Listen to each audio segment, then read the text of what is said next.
വാസന തൈലവും അവൾക്കു നൽകാനായി കരുതി ഞാൻ.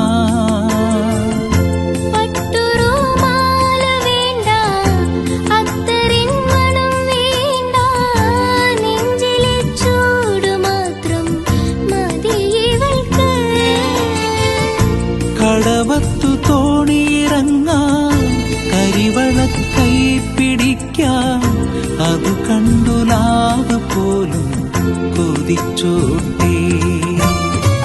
കല്ലായി കടവത്തെ കാറ്റൊന്ന്